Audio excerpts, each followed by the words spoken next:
Hey everybody, welcome to the Just Let It Do podcast, where you can listen to a moron, a Nimrod, and a doofus ramble aimlessly about all things geek. I'm Joel, here with Christopher and Jonathan.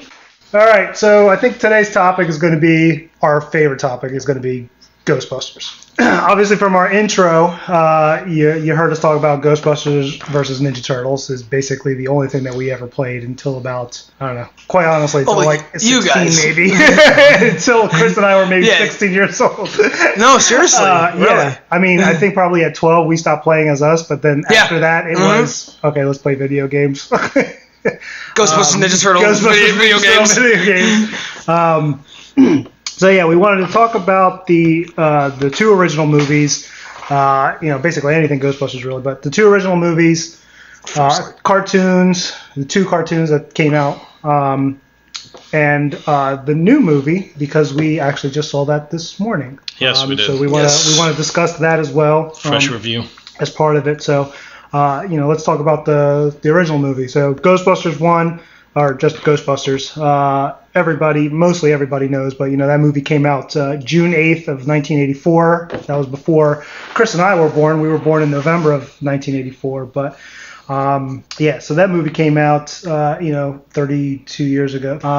And it was for us it was I don't know.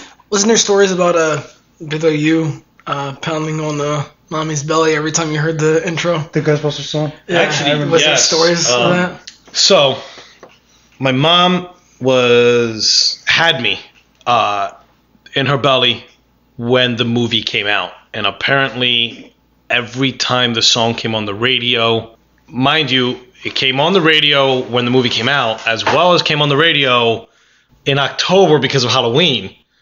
Anytime that came on, I would always kick and punch her belly like I'd be dancing. So I've liked it since before I was born. I mean, Ghostbusters. And that's the first movie. The first Ghostbusters was not. Obviously that was before we were born. I honestly don't even remember the first time seeing that movie. But my earliest memory was me. I was 4 years old watching Ghostbusters 2 in the movie theater. I remember my parents took me to go see Ghostbusters 2 when that came out back in 1989.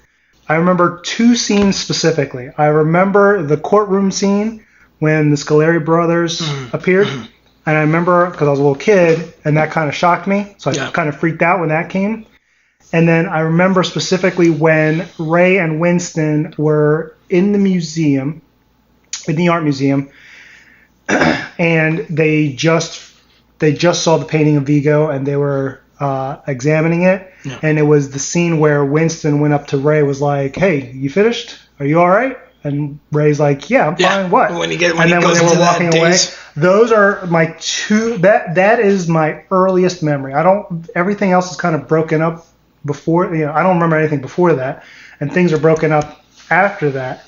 But that's my earliest memory is watching Ghostbusters at the movie theater. My earliest memory of Ghostbusters was actually the real Ghostbusters. I remember, I don't know which one I watched first, just because I might have been like a freaking baby when they sat me down and made me watch Ghostbusters. But I remember specifically liking the real Ghostbusters. And then I would go and watch the movie. And I remember for the longest time, especially when I was real little, because they look so different in the real Ghostbusters, I always got Ray and Peter confused between the real Ghostbusters and the new movie. There would be some times where I thought Peter from the real Ghostbusters was Ray in the movie, and vice versa. So I would always get those guys. And also in the Sega Genesis video game, I used to get Ray and Peter mixed up all the time. And my favorite was always Ray, but I never knew who the fuck he was. My earliest memories was the real Ghostbusters, watching the cartoon. I loved the cartoon. And of course the movie went along with that. And as I got just, a little bit older, I appreciated the movie way more. And it ended up being one of my favorite movies of all time. The movie Ghostbusters, watched it over and over and over again. Between Joel and I, when we hung out, when we played, we both had the VHSs. for the Ghostbusters. So that would be on the background as we're playing Ghostbusters or pretending to be Ninja Turtles. Ghostbusters would be on in the background. I think I was the only one who had Ninja Turtles, correct? The movie? The 19... I never actually had, like, I think Ghostbusters was the only VHS that I actually had, but I had a lot of, like, pre-recorded, like, bootleg movies. Not like it was bootleg, but it was, I don't know. Remember back in the day, you used to have, like, 2 VCRs where you would have the actual movie and then you would record it. And do the copy. Yeah. So I always had a lot of movies that were copied. That my brother would do a lot. So I had that for Ghostbusters for the longest, and then I had the VHS. Yeah, but you never had Ninja Turtles. So because I remember seeing Ghostbusters a lot more with us. Yeah. Due to the fact that if I went over your house, it would be Ghostbusters. If you came over my house, it would be Ghostbusters. Or Ninja Turtles. And it's hysterical to, like, remember watching Ghostbusters and watching it again because you pick up so much that you did as a kid. Mm-hmm.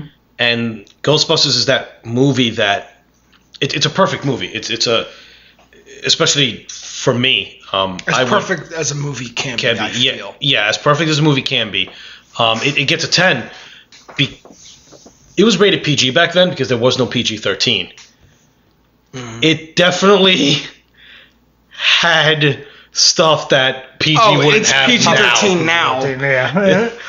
But it was well done. This guy's a sailor. He's in New York. We'll get this guy laid, and everything will be good. Yeah. Yeah. So, and it means a lot. And to this day, when I watch it, that can be played in the background for 4 hours, 6 hours in the background, and it wouldn't even affect me. I'd enjoy glancing over at it and watching it all over again. Going off of what you said. I found that every single time I watch Ghostbusters, not only did I find something new, like a new joke or something that was like funny in the background or whatever, I swear every single time I appreciate the movie more and more. Like watching it as a kid, I was like, I like this movie. This is a good movie. And then watching it when I was a little older, I started to understand more of the jokes. As it got older, I remember one time just randomly when I was still going to ACCC, I just put it on randomly while I was doing homework, and I'm like, God, this is a good-ass movie. Just like as like background noise. I don't know. It's one of those movies that just gets better and better every time you watch it. Yeah, I have to completely agree with that. I mean, for the longest time, like I said, Ghostbusters 2 was my first memory. So I had liked Ghostbusters 2 when I was younger for a long time. I think because they made that one a little more kid friendly. You notice that none of the Ghostbusters were really smoking. Ray might have a cigar. There was only one scene where he had a cigar in his mouth. That was it. He would never, none of them would smoke. There wasn't a lot of cursing or anything. So they made that part 2 more kid friendly. And also because of the success of the real Ghostbusters cartoon, they made it flow a little more with the cartoon, with Janine changing her look a little bit to look a little more like cartoon. Yep. Slimer being more involved in cartoon form. Yeah. So I connected with that for quite a bit. But as I got older, I started liking Ghostbusters 1 more and more. Yeah. As I saw, I was like, all right, this is the original. This is what it's based on. Yeah. To me, that's a superior film. And, I mean, just like you, I'd have that running in the background. Even to this day, if I'm doing something, sometimes if I just need white noise in the background, working on the computer, doing something for work, or working at home, I need some kind of background noise.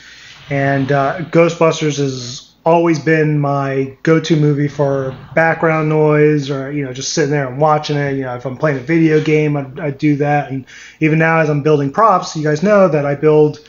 I've built the Ghostbuster proton packs, right? So, I've built the props and everything, and that's what I would have playing. If I'm working on props, if I was in the garage, in my room, whatever, I would just start playing the Ghostbusters in the background. Just it kind of got me motivated to actually start building the thing, and I would start seeing things little things more and more. The more I watched it, the more I started noticing little things that I never noticed before.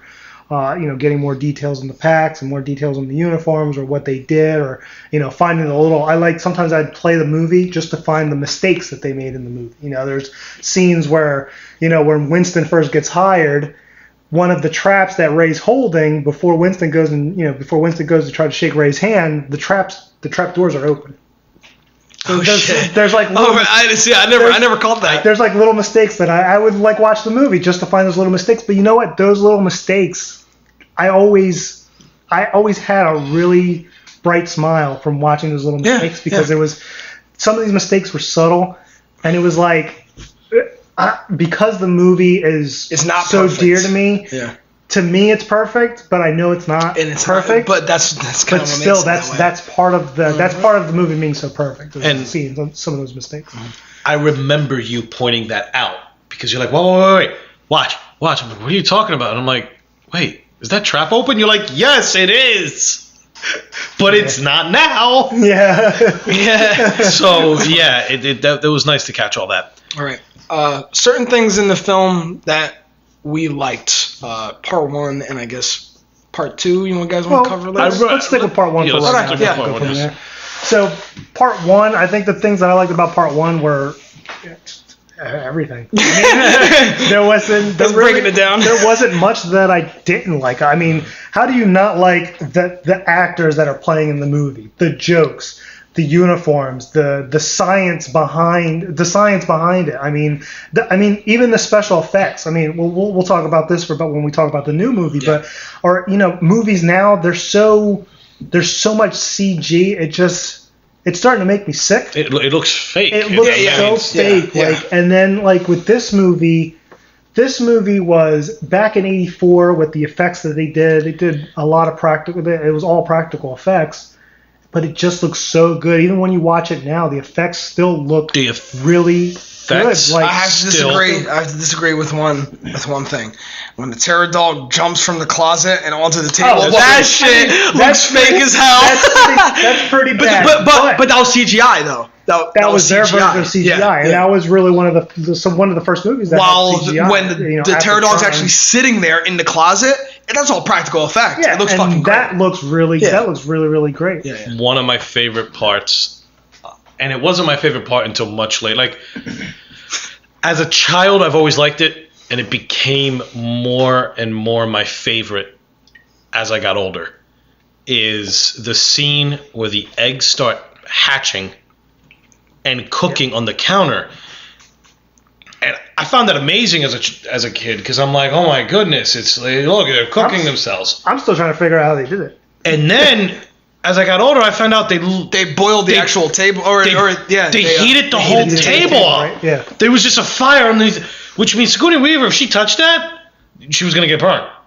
And that's crazy. I didn't think about that until they said it, and I'm like, wow, that. I guess that's what they had to do because there was no CGI. Very little. There was, but but that is one of my favorite scenes of all time because it worked out well. It worked out great. Literally the eggs just hatched out of their shells, laid there, and started cooking. That. I got a lot of things to say that I liked about Ghostbusters. First and foremost, I mentioned this to everyone that I talk to Ghostbusters about. The comedy is so organic in that movie. It just comes. You know what I mean? It's not like, this is a joke. Haha, did you laugh? Like, you know what I mean? Like, it's not like a punchline. It's not like, they say something and that's supposed to be funny. It's situational. It's situation comedy, but it's not a sitcom. You know what I mean? Like, it's just from the situation. You grab what's funny from it, just with the way they act. The situation they're in is not supposed to be comedic at all. But the thing is, the way they react. Like a perfect example. And this is not even one of the best scenes, but when Egon, Ray, and Peter first see the Gray Lady in the library, that whole scene is freaky as hell if you really think about it. Yeah. But stop that. Yeah. What do we do now? And Egon's on the PK. Stop that. Like Peter's like really panicking. Like, what the hell are we gonna? And then Ray, okay, I have a plan. And then just follow my lead. And then he walks up and then he just says, "Get her." And then like it makes me laugh now. And then the thing screams and then and the music comes on. It's shit like that makes it so good. And I wanted to point out one more thing. And I mean, I could talk about this movie forever, man. But the thing is, one of my favorite scenes, and still to this day, one of my favorite, even when I was a kid, was the scene where Ray and Winston are driving on the bridge, and they have that genuine conversation. That just shows how much character development, even in the little time Winston, realistically, Winston doesn't have much lines in Ghostbusters. Which is a real shame. I mean, originally he was supposed to have more lines, and they ended up cutting it. But every line he has is great. It's almost quotable. This is such a quotable movie. It really is. This town. If you have a steady paycheck in it, I'll believe anything you say. Ray, if someone asks you if you're a god, you say yes. Exactly. You remember all of Winston's line. Yeah. When he calls it, what is it? Gozer Babylonian god. And he goes like Sumerian. Not Babylonian. It's great, and that scene with Winston and Ray in the car. That's like one of the most and they're talking about the end of the world, but it's still just a genuine conversation, and you understand their character almost just by that one scene. Yeah. Phenomenal. That has to be one of the best scenes. Like, literally, it's, you're seeing the Ecto-1 at night, lights on, which, by the way, I think Chris can attest to this, that it was like, we have a thing for lights, especially blue lights and red lights. So seeing the car at night lit up, like, that was just every time I see that, I get goosebumps. Yep. I'm just like, yeah, me too. I want the fucking car just to drive it at night for 5 minutes. 1969 No, ambulance? it was a 1959 Cadillac ambulance, a millimeter model. Yep. That's what the car was. And I mean, from the start of that scene and then that conversation about speaking biblically, Winston talking about the Bible and Ray talking about reciting a verse from the Bible, which was actually, he says it was Revelation 7:12, and it was actually Revelations 6:12. Yeah, you guys actually looked it up, right? We looked it up. We looked it up, and it's actually Revelation 6:12. So they got that wrong in the movie. But again, looking it up and just that like Johnny said, that conversation alone was just that was priceless. There's such Bill Murray. All the actors. They're all good actors. But in that movie, they went above and beyond their acting abilities. Like, I've never seen Bill Murray play as well of a character than in Peter Venkman. I know it's mostly kind of the person he is, but he still played it. There's a significant difference between Bill Murray and Peter Venkman. Oh yeah. And he just pulled it off well. Not so much in the second one, but in the first, it was just at any time I've seen Harold Ramis act and because he didn't do too much acting, but he was in movies here and there. Stripes, Bill Murray and Harold Ramis. Yeah. His Egon character, just oh yeah, I mean, just like it was perfection all the way across. Ernie Hudson, they're all good actors, but just above and beyond. That movie is fantastic. And like you said, it seems genuine. It literally seems genuine, and it's so calm, and it goes through so easily and so normal. It's so smooth. So smooth that you pick up things later on in life because you didn't catch it before. You're like, oh wait, that's actually pretty funny. It's the actors. It's the actors that they chose to be, and they chose to that they casted for that movie. I mean, you got you have Bill Murray and Harold Ramis, obviously. You have Dan Aykroyd and Harold Ramis. They wrote the movie. That it was Dan's idea. Their brainchild. So they wrote the movie together. They brought Bill Murray on, and Bill Murray, he ad-libbed most of his lines. The majority of his lines were all ad-libbed. They were not written in there, and they kind of just did it, and they went with it. And that's what I think is missing now, because now everything is trying to, everything's a punchline now. Yeah, exactly. Even when they were on SNL, it was all organic. Like, everything was very organic. Everything just kind of flowed. Mm-hmm. They went with the flow. It was all improv, and that's what a lot of that movie was improv, and that's why it did. That's why it went so well. So good. Mm-hmm.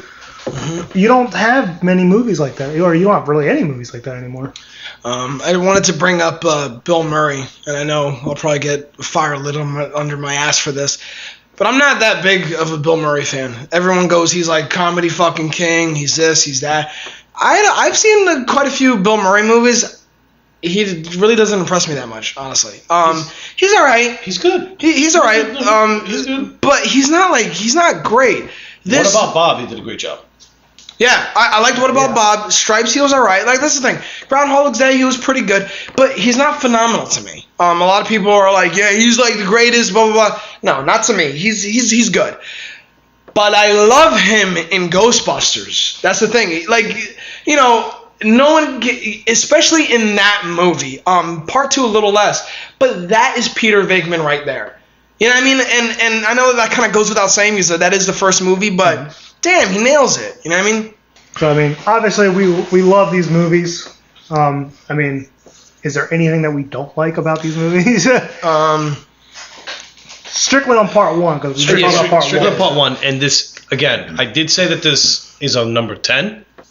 It's hard to find. They had their mistakes with, like, little, sometimes you'll see the lights on the back of the proton pack going clockwise, and sometimes you're going counterclockwise. Sometimes they the no ghost logo. Like they're seen with the Ecto-1. The no ghost logo is reversed. Is reversed. You know, they have the, but there's not anything. I got 2 things I didn't like about it. That's why it's a 10 in my book. I got nothing. I got nothing. It's a 10 in my book too. Perfect movie. This can't get any better. But the thing is, I do have 2 things, and actually one.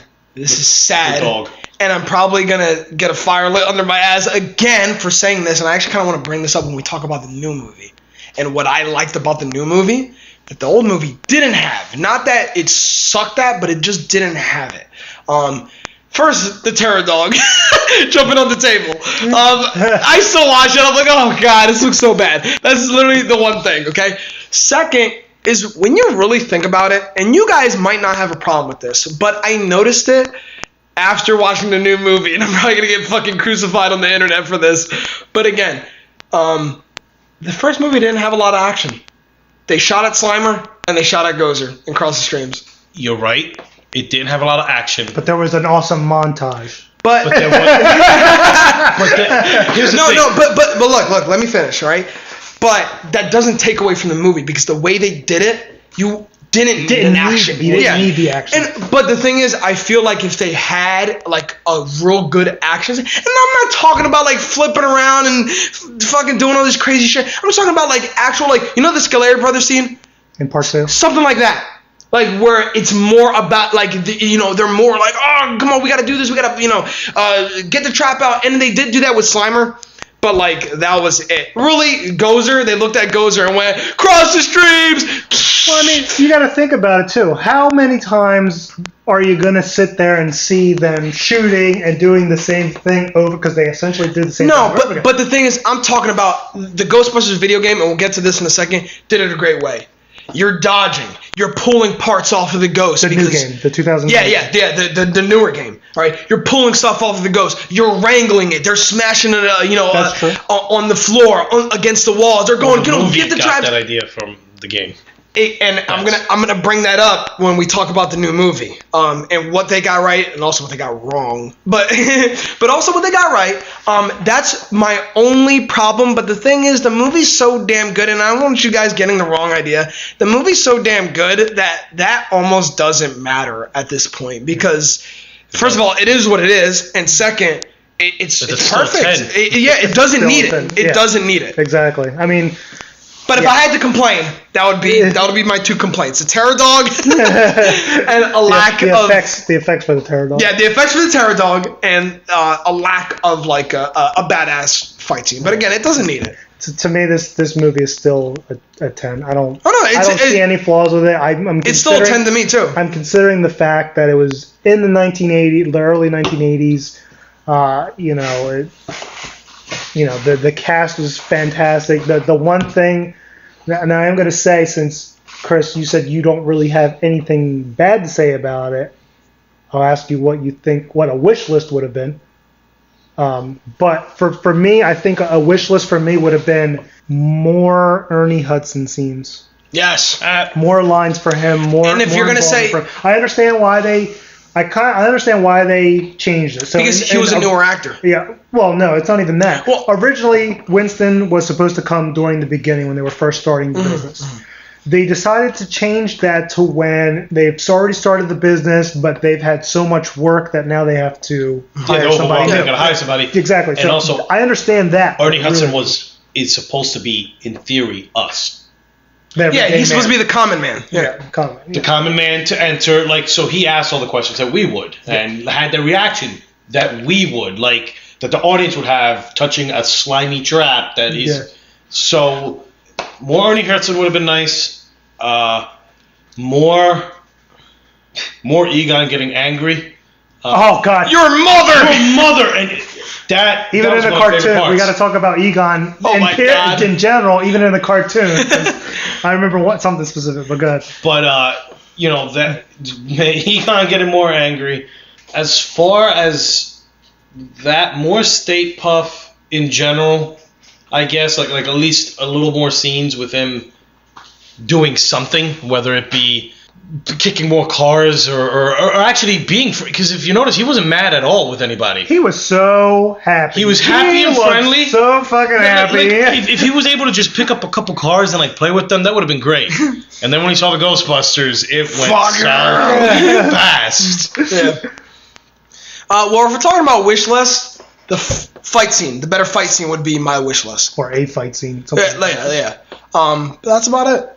And more Winston stuff, like you said, but that's about it. Yeah. So I mean, in our rating system, we just released our rating system. To us, I think this movie, for the three of us, it's a 10. It's a perfect movie. It's obviously a classic. If you happen to have it, if it's happened to be playing in theaters, which it's had a couple times, and unfortunately I have missed every time, which I'm quite pissed off about. I bought it on DVD 3 times. I bought it through the Google Play Store just so that I have it available online. I downloaded the torrents and done whatever. Whatever. Every way. PSP, we got it for the PSP when it came out. For the PSP. That was the first thing we Yes, got on the that First PSP. movie for the PSP. That was the remember first that. game I got. That was the first thing ever. I'm like, Holy yo, crap! You're right. I PSP, forgot about that. I did do Ghostbusters. that. We did do that yes. because we both got the PSP the night that it came out. Yup. We And went to then GameStop to go get it, and we bought Ghostbusters over there. right with Holy it. crap, I forgot about that. I actually had the pleasure. What was it? The 20th? no, it was like the 25th. 25th anniversary? 25th anniversary? Yeah. Just not too long ago, 25th anniversary, they showed it in a bunch of Something theaters. I saw it at the Regal. The Regal Theater. But so I actually got the Ghostbusters theater experience, which was phenomenal. And it's funny too because I went there and there was a horror movie that I wanted to watch, and I was like, should I watch a new horror movie? Or should I watch Ghostbusters, which I watch 1,000 times? Fuck it, I'm watching Ghostbusters. But I'm no regrets whatsoever because first of all, Ghostbusters was fucking awesome, and I got that theater experience, which was fantastic. Yeah, the next time I happen to see it in theater or something, I mean, I will rent out a theater just for the three of us for them to play that movie. Yes. I don't care how much it costs. I will do that. That's how good that fucking movie was. So Ghostbusters 1, that's a 10 in our book.